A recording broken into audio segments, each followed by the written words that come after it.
আমি মাঝে মাঝে অনেক গভীর রাতে গাড়ি নিয়ে চলে আসি, বাবার কবর জিয়ারত করে একাই চলে যাই। হ্যাঁ, আমি চাই না অনেকে জানুক, এটা আমার আর আমার বাবার অনুভূতি। আজকে মাসুদ কাকাও বললেন যে বারবারই আমার শুধু বাবার কথাই মনে পড়তেছে।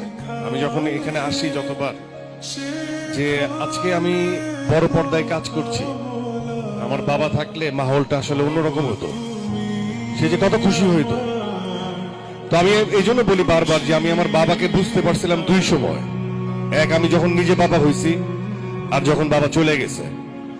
তো আপনারা যারা এখানে উপস্থিত আছেন, যে বাবাদের প্রতি যে দায়িত্ব, মার প্রতি যে দায়িত্ব, আমরা অনেক সময় রাগ করি, কিন্তু তারা তাদের জায়গায় সঠিক, এবং তাদেরকে সব সময় না এই যে বুকের ভিতরে রেখে দিবেন, তাদেরকে কখনো হারতে দিবেন না, তাদেরকে কখনো রাগ করতে দিবেন না। কারণ তারা তাদের সময় মতো, সময় উপযোগী, তারা যেভাবে বুঝ তাদের সেরকম তারা বোঝে। আপনারা হয়তো অনেক ইয়াং, অনেক আগায় গেছেন, কিন্তু তারাও অনেক আধুনিক।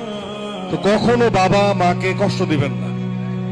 তো আজকে আমি এখানে এসে আমি বারবারই অনেকবার ইমোশনাল হয়ে যাচ্ছি, বাবার কথা মনে পড়তেছে।